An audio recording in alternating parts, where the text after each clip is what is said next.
Hello and welcome to Oklahoma on Stage, the go-to spot for all things theater in the great state of Oklahoma. We're so glad you've joined us. Whether you are a first-time visitor or a seasoned supporter, all are welcome here. We really hope you enjoy your time with us. If you'd like to connect with us, look for us on Facebook, Instagram, and YouTube, or our website at oklahomaonstage.org. If you have any comments or questions, you can email us at oklahomaonstage@gmail.com. We'd love it if you could give us a rating and/or review. That helps us grow. You can also help us grow by sharing the podcast with people you know. Now, if you're ready, grab a snack and your favorite drink and take your seat. The show is about to begin.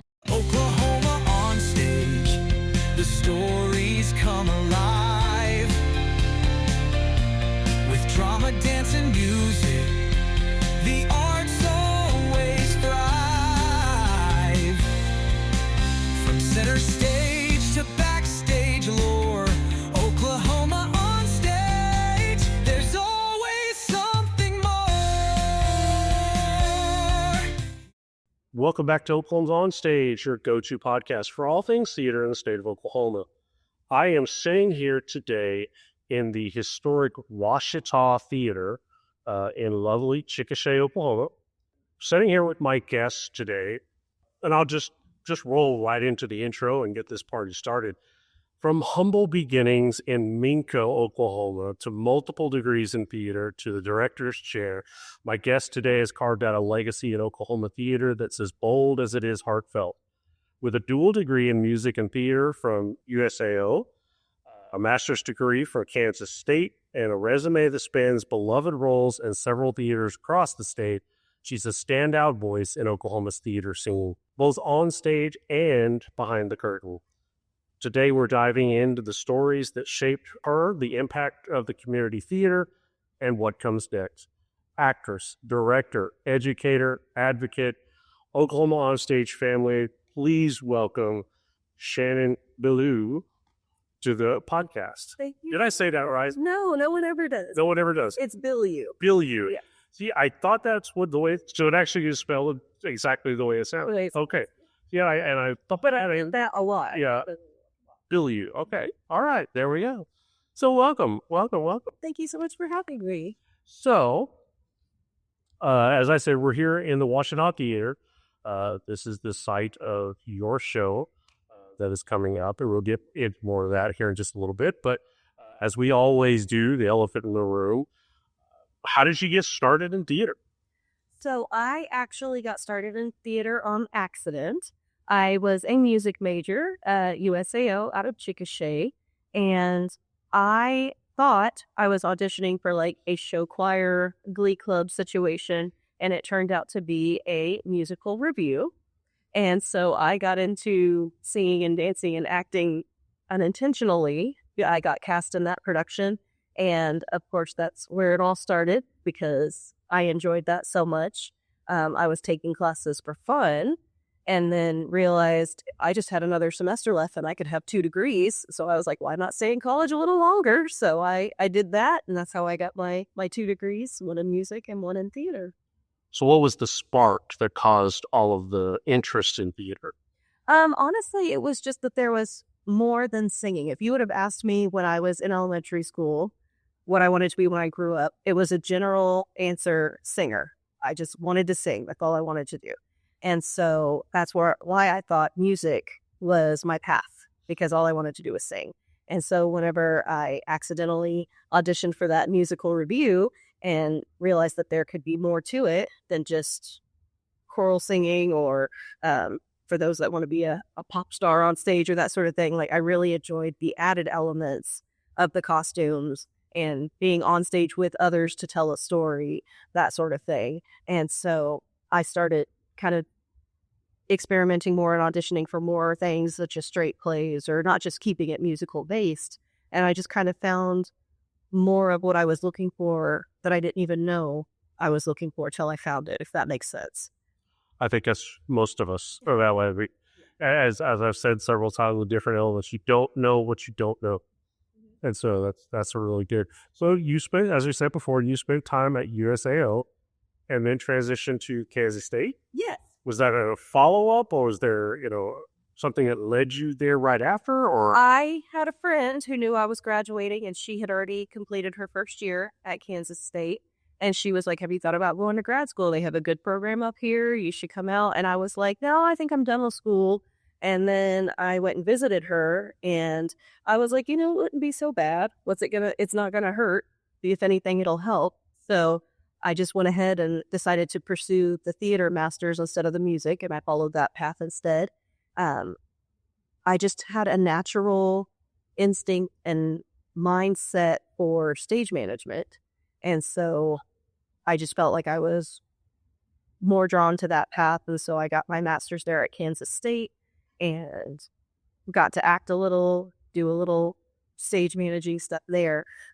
So I was influenced by just a friend kind of making me aware of an opportunity. I didn't necessarily have a plan after undergraduate outside of just getting a job and, starting my life. But I'm really glad that I was able to take that next step and go on to get my master's, because that was some of the best years of education that I had. Nice. So your time both at UCO and Kansas State, how did they shape you artistically? I was able to find parts of myself I didn't know existed, if that makes sense, because my years in undergrad were a little more difficult because I was just figuring things out. I had never really acted before. Elementary school, you have your Christmas program, you have those sort of things. But growing up in Mako, there wasn't a lot of opportunities for theater, for drama. It would be randomly every couple of years, there'd be one class. And unfortunately, I was never available for when those one classes came around. I was always doing something else. So I missed out on opportunities at a young age. So I was figuring things out at the collegiate level with people who had been doing it all through high school, and they knew that's who they wanted to be. So I felt a little behind in that aspect, but also paying attention and trying to keep up really motivated me.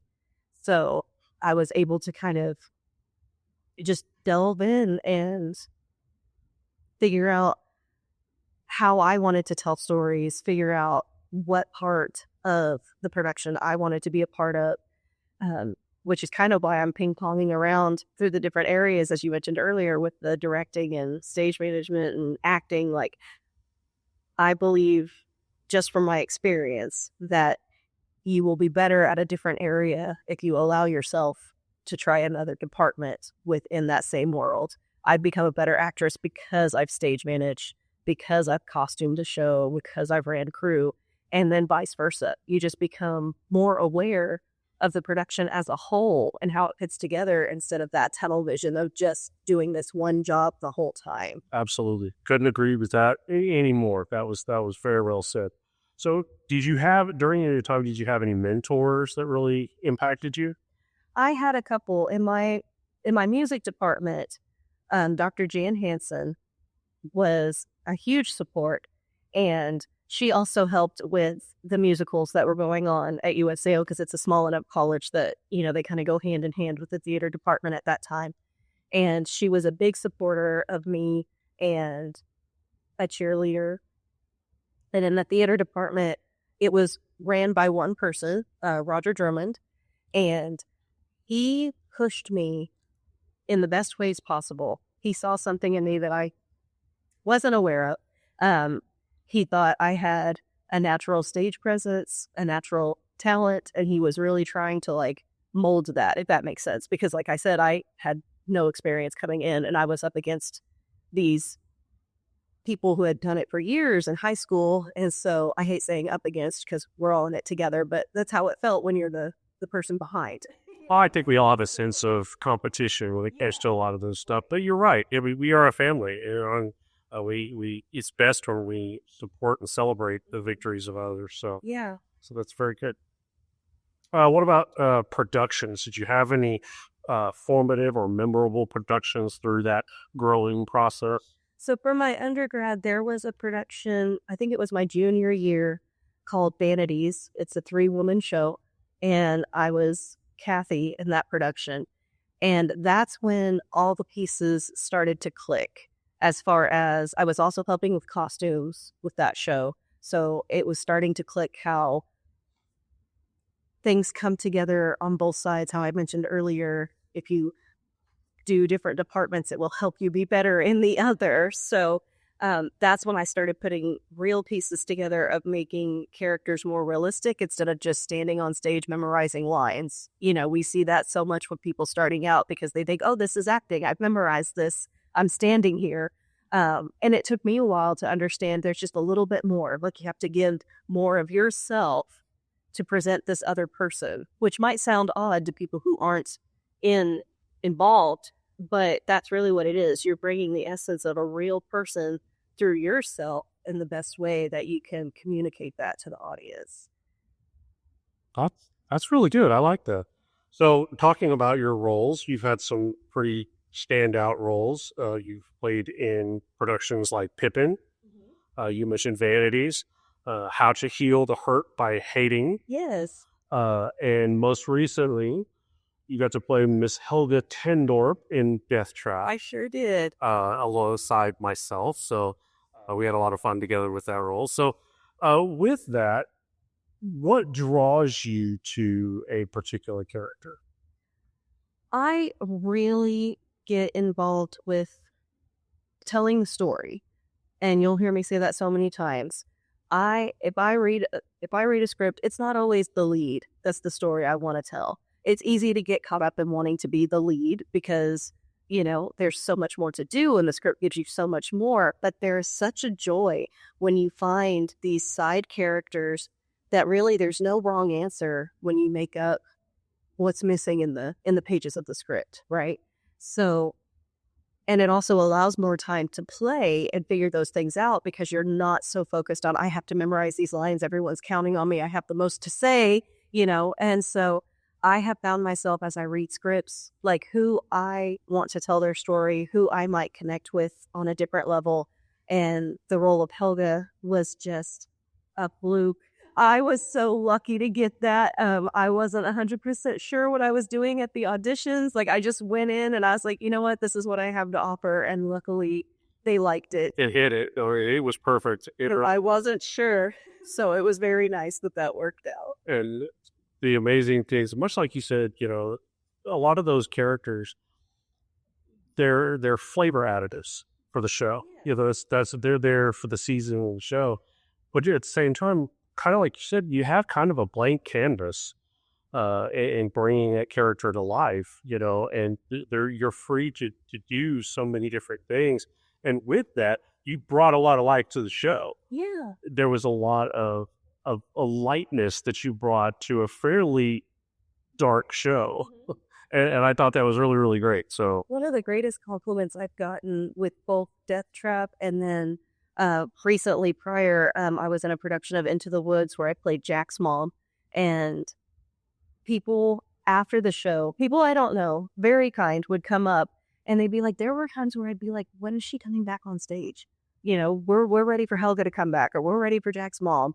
And that means so much because that means you're doing the job, right? Like you're doing well enough that people want to see more of you, and you're not getting stagnant and they're not getting bored of you. So I felt like mission accomplished, in those cases. So do you approach acting differently now than when you were at, say, USAO or KSU? Oh, absolutely. But I think a lot of that just comes with repetition and experience and life experience, not just stage experience, because you can be a 19-year-old college student playing a 40-year-old person, but not really get it because you're missing years of life experience that just kind of helps build those characters. And those experiences are so important anyway to help you develop your skills as an actor. But there are multiple roles that I would love to get another shot at now because I feel like I would understand that person a little better. So yeah, I do approach it differently, just in that now I have more life experience and stage experience to kind of grasp what we're trying to say and what we can do on the stage. So let's talk about your approach to comedic roles versus dramatic roles. Okay. So how do you approach the two? I have such a hard time with comedy. They make me nervous, whether I'm directing, stage managing, or acting on stage. Comedies make me nervous. I enjoy them.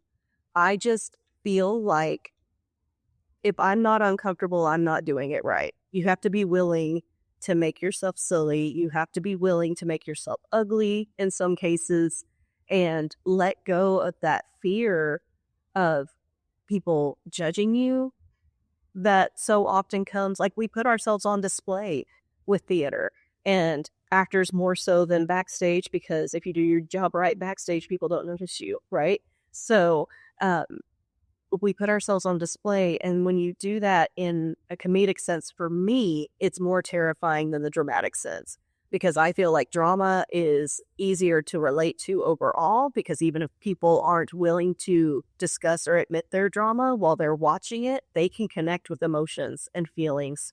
And I just love to bring those intense moments on stage. So with comedy, I'm still learning and I'm still discovering who I am on stage, but I have been given recently so many opportunities to kind of exercise those muscles, and I've really been enjoying it. Been very appreciative of those opportunities. That's awesome. That's awesome. So, what is your life like outside of theater? So outside of theater, I work in human resources for the University of Central Oklahoma. And I'm, as you know, and I'm sure many of your listeners know, outside of theater life is limited, because once you commit to a show, that's a huge time commitment. And that's what a lot of new people coming in don't realize. So limited time outside of that and my day-to-day job. We are spending a lot of time that we can with our family, me and my husband, and just personal things we like to do is going to the movies. And of course, I'm always going to the theater myself, trying to support fellow colleagues in the field. And then also just movies, because we enjoy cinematic adventures. What's a good movie you've seen lately? I have not seen any lately. However, I plan to go see Jurassic Park before it leaves the theaters. So cool. All right. I've been excited because the Fantastic Four has made it, and I have yet to even get close to a movie theater. So maybe I'll see it when it comes to Disney. Who knows? So is there someone in your life outside of theater that has shaped how you see the world? That is a great question. And I'm probably going to have to go with my grandparents on my mother's side. They kind of stepped in and helped raise me and my siblings. We grew up right next door to our grandparents, and I did not realize how much of a blessing that was until I became an adult and made friends who didn't even know their grandparents. Like, they knew who they were because of holidays and things, but they didn't have relationships with their grandparents. And I wasn't as close with my grandparents on my father's side, but I was certainly closer with both sets of grandparents than anyone I knew, which blew my mind.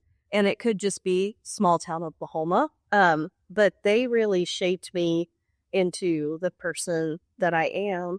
And I'm sure anyone can say this for any of their family members. We learn things that we want to keep, and we learn things that we want to let go of. So I have to credit both of them for that. Oh, that's so cool. So, what is your favorite way to totally unplug and recharge? I have 2 chihuahuas named Dude and Guy, and I will sit on a recliner with my feet up covered in those chihuahuas. And honestly, I don't even need anything on. I don't need my phone. I don't need the television. Just some people like to be outside and do what's it called, grounding, where you just like barefoot and reconnect. I'm not your outside person. Don't invite me to go outside ever. But that's kind of my grounding, like just in a comfortable place in the quiet. And all they want to do is sleep on me, so they don't care. As long as the recliner's up and they can lay down, they're fine. But that's just kind of how I recharge. Cool. So, what is something that you geek out over that most people don't know? Oh, that most people don't know? So I like cryptids and cryptozoology, which is like Sasquatch, Loch Ness Monster, Chupacabra, like those kind of creatures that may or may not exist. And so I get kind of geeked out and excited about those kind of things, whether it is a movie or an event. There's a Bigfoot festival that happens in Oklahoma each year. And I've been to that. And then there's another one that was happening in Anadarko, Oklahoma. But they didn't do it last year, so I don't know if it'll be coming back. But it's just nice to think, what if, and just have a little fun and not get too serious about things. But I enjoy those.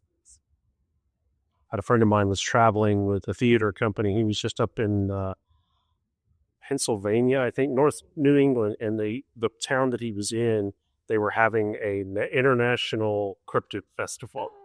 So he said they didn't go to the festival, he said, but they did go see some of the sites and things like that. So it was a pretty big deal. Now, we asked the question that you geek out over that most people don't know, and we understand that there are a lot of people that do know that you do geek out about Saved by the Bell. Oh, yeah, that's not a secret.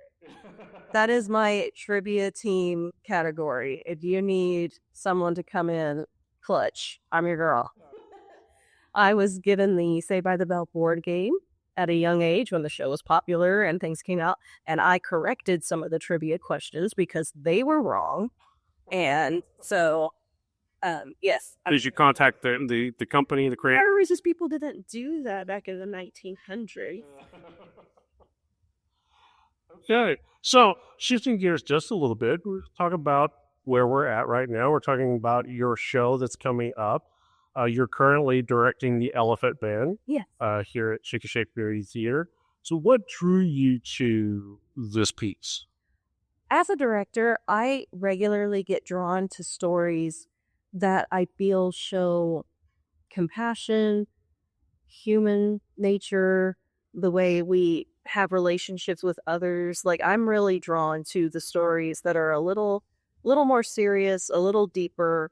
And The Elephant Man was just one of those stories where he just had a simple request. He just wanted to be treated like any other person. And he thought he found someone that could help him do that.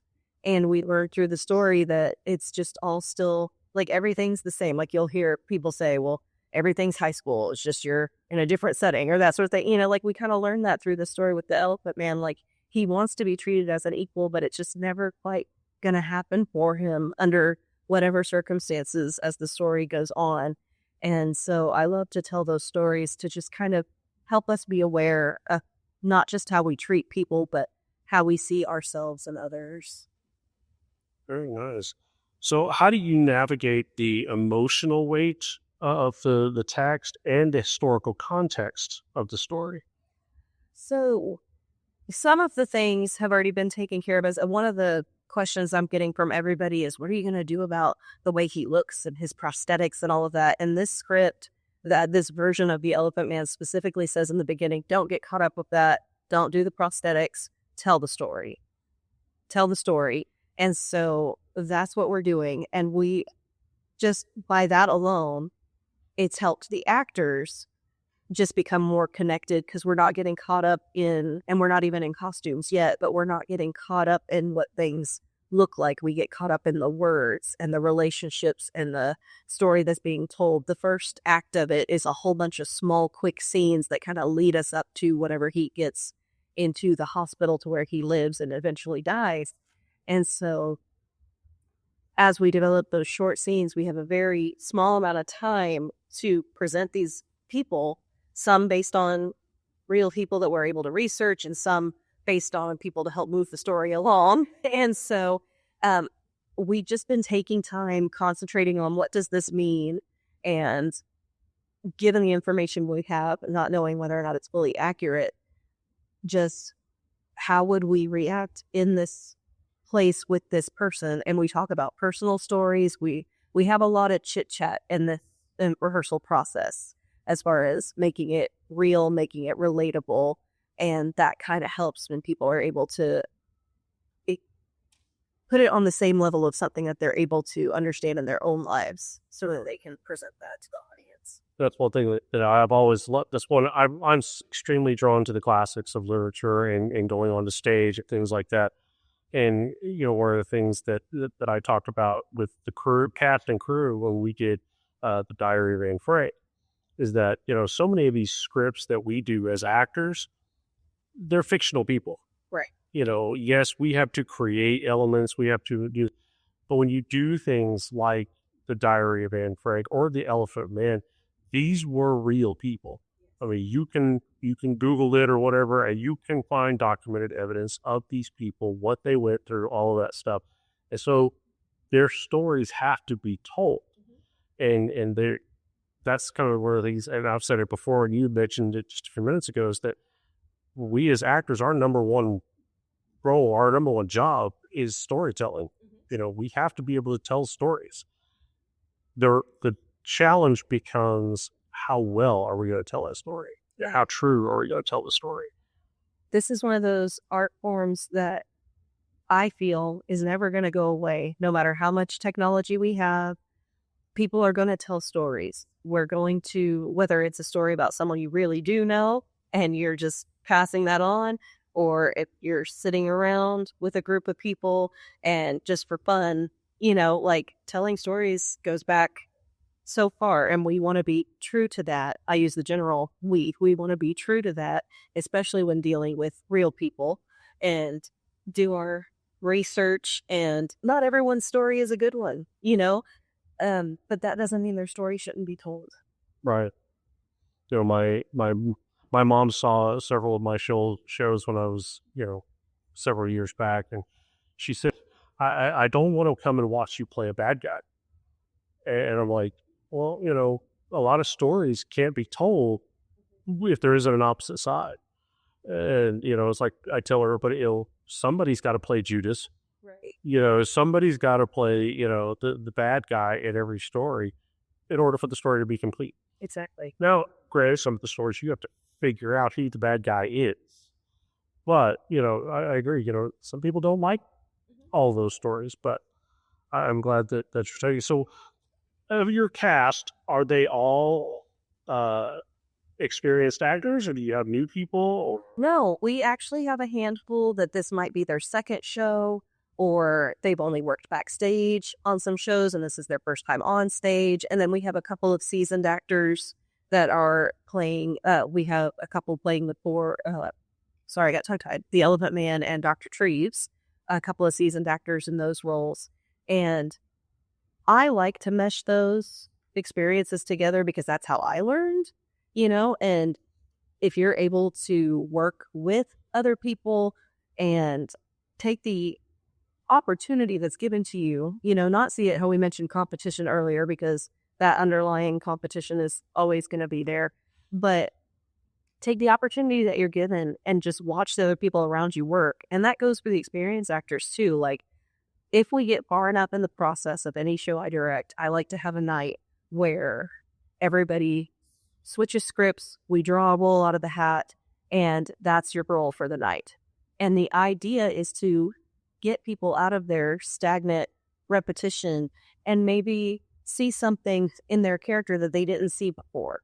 Because again, you get that tunnel vision when you're doing it every night and you're trying to make it solid for the show. Yes, we want the same show every night, but it's also important to take a step back and think about things another way. And if we don't either do that, we'll do something along the lines of opposite intention night. So if you're doing a heavy drama, we're going to do it as a comedy tonight and see those places where it works, because in some point in every story, it doesn't matter if you're doing a comedy or a drama, there's going to be that flip. How you talk, there's not always all good people. Sometimes there's a villain, we got to find all those things.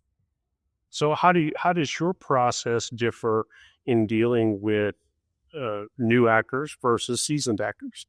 We take time explaining basics so everyone understands kind of the terminology that I forget not everybody knows, right? We just get so used to our lingo in the theater world. And I also take a lot of time, how I said we chit chat a lot. And I mean that as asking questions, doing research. Some theaters like to do warm-up games, that sort of thing.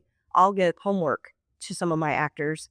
And we had our first night after our read-through, their homework was to come back and give us 2 truths and a lie about the character that they play. So if it's a real person, they had to do their research and they had to do the 2 truths and a lie, and then the rest of the company would would guess what it was, and then we'd talk about it just a little bit. We'd go through. So we try to make it fun, but we're also doing a lot of work.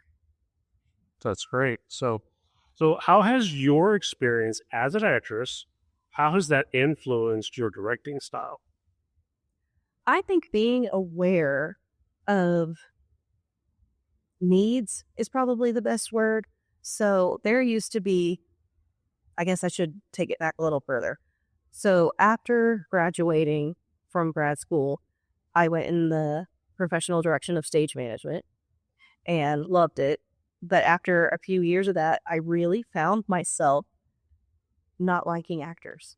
I thought they were so needy, and I would like, just do the job, like your job is this. And so I was like, I need to get back into acting, because if I can't appreciate the art that the other person is doing on the other side of the production, I don't need to be here. So I forced myself to get back on stage and remind myself of what brought me into theater in the first place, because I accidentally auditioned for a show, not knowing what I was doing. So and I didn't start directing until just a few years ago. This is probably one of the newest steps I've taken in theater. So after I went back on stage as an actor, that's when I flipped and wanted to try out directing a little bit. And so I think that approach is what helped me get better. And I'm always reminding, especially the new actors, because I remember how frustrating it was to do something one way, and then the director being like, okay, try it this way. And you're like, okay, great. So you change it in your book and you do it the next way. And then in about 2 weeks, they change it back to the first way. And I would get so frustrated, because I'd be like, that's what I was doing the first time. Never to them, but in my head, I was just like, this isn't making sense to me. So I try as a director to be very verbal about my thought process and be like, we might change this back. I need to see this, multiple ways. And then also remind people, on stage, you're only seeing it from one perspective. You think that you're speaking loud enough. You think that you're moving your body in the way that makes sense. But on the flip side, from the audience perspective, from the director's perspective, you're looking at the production as a whole. You're not looking at each individual actor's performance as a solo act. You have to look at it up against set. You have to look at it up against the rest of the company. Is someone sticking out in a bad way because apparently they're in their own show and they're not in this show? So for me, it's a lot of just verbalizing what's going on in my head so that the actors are comfortable and know where I'm coming from. And hopefully that helps alleviate some of their frustration, because I remember what that's like. That is so cool. I've always said, for me, been asked several times, is that a hill that you want to die on? My sword, my trumpet, whatever hill I want to die on is your level of communication. And I think that is so great, the way that you verbalize your process, because, if you don't, they don't know what you're doing. If they don't know what you're doing, then the people out there don't know what you're doing. And apparently my thinking face is very intimidating, because I get asked a lot if I'm mad or if I'm what, but I'm trying to process, and then that way I could tell you. But apparently my face, it gives me away every time. Okay, girl. So what do you hope that audiences will take away from this production of The Elephant Man? I just hope. So I know a lot of people are familiar with the movie, and this is not that. It's a different adaptation. It's the same general people, but it's not the same story in the way that it unfolds. But of course, you have your general markers that everybody knows because it's a historical person. But so I'm hoping that people just come in with an open mind and walk out of this experience being able to think a little clearer, or just a little more aware of how we look at others and what that means. Because you'll see all over the internets, you never know how bad of a day a person's having, and spread kindness and all that sort of thing. And I think stories like this just kind of help present it a little more, because some people saw him as an easy way to make money. Some people saw him as a charity case. And he was just a man. He was just trying to live his life the best way he could. I think that's something that we desperately need in these times. Even in the environment that we're in the theater realm, theater community, there is always still that struggle to fit in. Yeah. And we deal with so many people that they feel on the outside of society, they feel like they don't belong, and so they come to theater so that they can be a part of that family. And then they find even in that family, there's places that they don't fit in. Right. And so, my biggest thing for all of you guys listening, if you ever feel that way, just keep going. There is something in theater for everybody. It really And everybody has a place. And so I don't ever want anybody to think that they don't fit into a theater. And yeah, you may not get a role in a certain play, just maybe because they're focusing on a certain time period and they're looking for a certain look and things like that. But there will come a time when you'll be able to shine. And every show I stage manage and direct, I try to take the time towards the end of the production to let everyone know in the company as a whole, if you did not enjoy this experience, don't give up on theater. Try a different type of show, whether it's a different genre or we're doing a musical, try a straight play, that sort of thing. Or if you're on stage and it just wasn't for you, try something else. Try lights, try costuming, try choreography. Like, don't give up on it just because you had one bad experience. absolutely. So shifting gears from the show to the location, you've worked with Chickasha Community Theater for several years. Yeah. I guess you might call this home. Yeah. Okay. Talking about what did I have here? You've acted in productions here like Made Over Buffalo, Rest in Peace. So you've been doing this again for a while. How has this theater evolved over that time, and what role do you see it playing in the community of Cushing itself? Or it's not Cushing, Chickasha. There's too many C's in Oklahoma.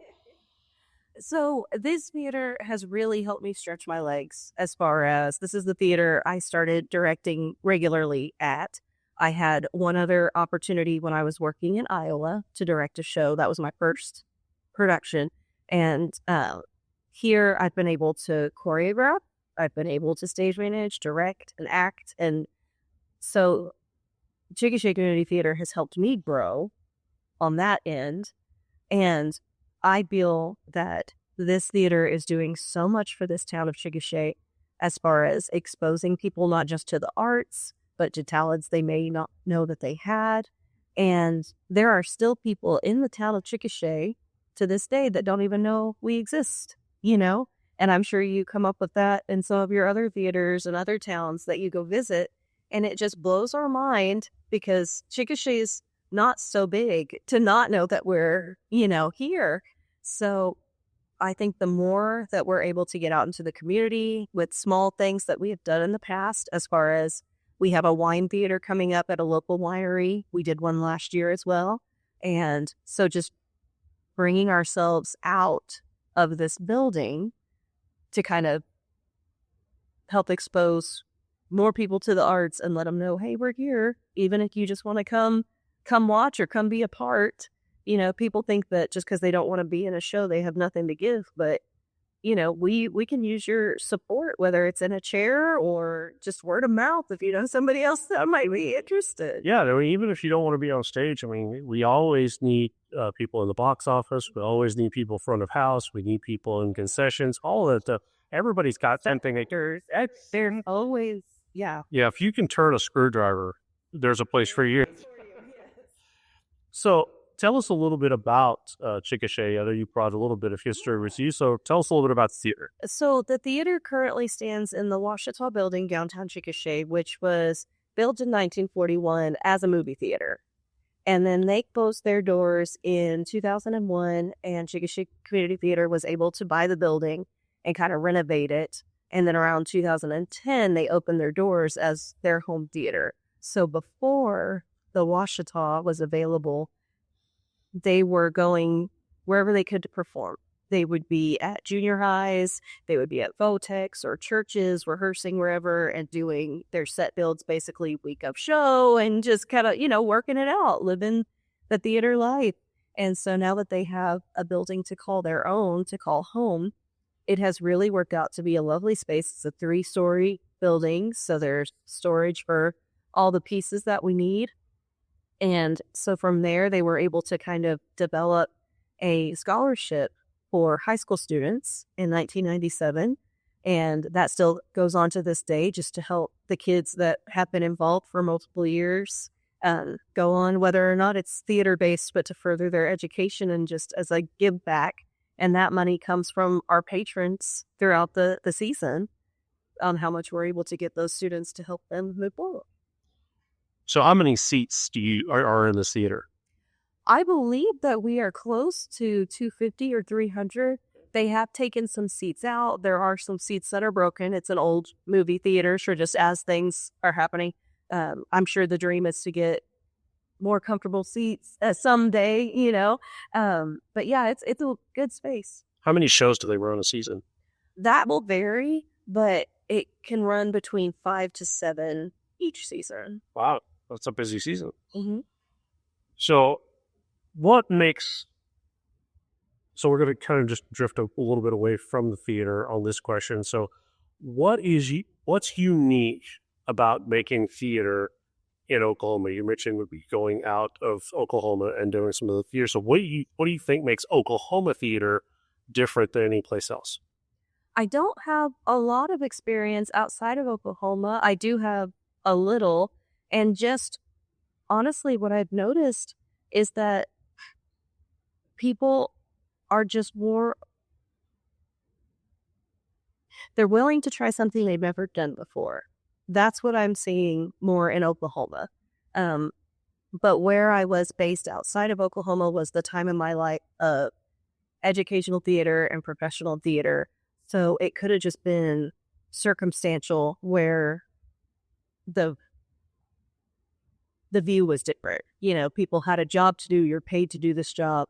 And my work in Oklahoma has been all volunteer based. And so that just brings a different type of perspective, type of person out. And so I feel my experience with Oklahoma theater is just willingness and passion. So you see a lot of passionate people? I do. With what you do? Yeah. Okay. Good. And that's that. To me, I think that's vitally important. Just like you said, it's kind of one of those things. If you don't have, I'm not saying you have to be just on fire, but if you don't have a little bit of passion for what we do, you're probably in the wrong thing. Right. But again, not to say that, you don't still have a place, just there's got to be something about this that brings you back every time. If not, so you were talking about professional theater, and I've even heard from some actors that the professional side of theater can get very daunting, and people can get burnt out doing that. The number of shows, the way they have to drive to perform, to entertain. And so there's a lot of people that do enjoy the community side of theater because it's not as fast paced. It's not as, Well, it's like any job. At some point, you might find yourself where you just don't enjoy it anymore because it's a job. It's something you have to do. So when we lose that love, we either need to find another area, like I did. I had to get back on stage to reignite, kind of what I was missing and what I got in for. So I can totally believe that happens on the professional level because your mindset kind of shifts when it doesn't become a joy anymore and it becomes a necessity. Yeah. So, okay, good. So what kind of stories do you think Oklahoma theater needs more of? I am starting to see more, and I don't know if it's because I'm looking for it or if it's just naturally happening, but I love to see stories that are just a little more grounded, a little dark. Like the family-friendly stuff is always great, and and who doesn't love a nice distraction for 2 hours to just be happy and enjoy and hear the lovely tunes? I just feel like there's so much more that theater can give. And that's one of the things I love about Chickasha Community Theater is there's something for everyone. This Elephant Man production is part of their After Dark series. And the After Dark is just kind of our tag to let people know these are a little more serious, maybe more for adult audiences, whether it's the subject matter or just the attention span of what you're listening to and watching. But I'm loving to see that more as I'm following other theaters on social media, that it seems like more stuff like this is coming out of the woodworks. Oh, great. I love it. So going back a little bit, we kind of talked just a little bit before we got started here.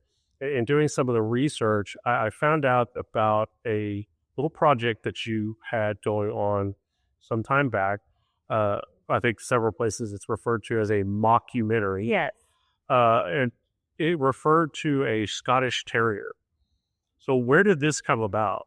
So this was from Pete and Mags Productions, and the person in charge of that is based out of Lawton, who I met while I was doing a show down at Lawton Community Theater a few years ago.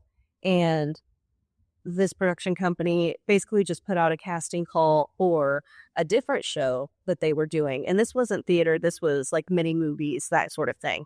And so I had put in my resume and stuff for that and wasn't chosen for that. But they were like, what do you think about doing a voiceover for this? I didn't know it was about a Scottish Terrier. I was given the script and kind of given a little direction, and I just did the voiceover work and sent it in. And it was really nice to see that come together. And I was like, oh, look at that. Look at that story I just told.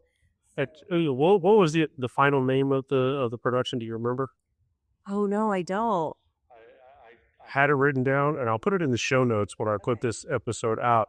But go and check it out. You can find it on YouTube. It is actually a cute little, quirky little mockumentary, and it's kind of funny. So you can enjoy that. So as we wrap up, we're heading into our curtain call, which is our off-the-wall questions. Okay. So we're going to hit that with you. Put your thinking cap on, or just the first thing that comes out of your head. If theater were a collection of seasons, which one would you be? Fall? You asked me an outside question, and I'm not an outside person. So I'm like, I'm going to go with fall, because I feel like fall is brisk enough for a hoodie, but comfortable enough to just kind of be mellow. And that's what I aim for. That is not who I am. That's what I aim for. Understood. Okay, in a parallel universe, what totally different career would you be thriving in? I would love to be a food critic. I think that is so interesting, and I don't know all the details of it. And of course, allergies and things always come into play. But I love watching the competition shows, and then you have the judges that are finding all these elements of food that I wouldn't even think to look for or think about. But I find that so interesting. Yeah. So are you a foodie? No, just a big girl who likes to eat. Okay. So what's a role that you haven't played yet, but you dream of tackling some point?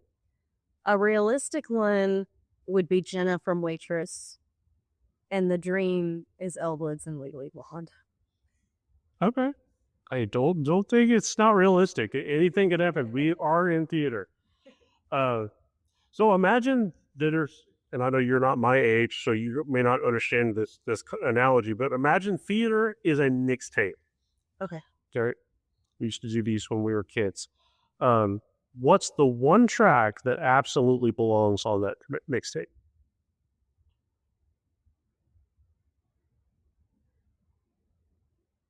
The first one that came to mind was Bicycle by Queen. And I want to say that the reason behind that is because we're all together, right, in the bicycle race with our little bells. And it's not really a competition, even though that competition's always there. But it's just, I want to ride my bicycle, and we're with people that also just want to ride the bicycle. I absolutely love that answer. I mean, you ask something like that, and you're expecting, something like there's no business like show business, or there's, 42nd Street, or just something like that. That one, I think, is just absolutely amazing. I love that answer. So what is one piece of advice you'd give your younger self before you walked into that first rehearsal? It's not worth crying over. Did you cry? I feel like, yeah, because we talked a little bit about how I guess I was unprepared. I didn't know what I had auditioned for. I didn't know what I was getting into.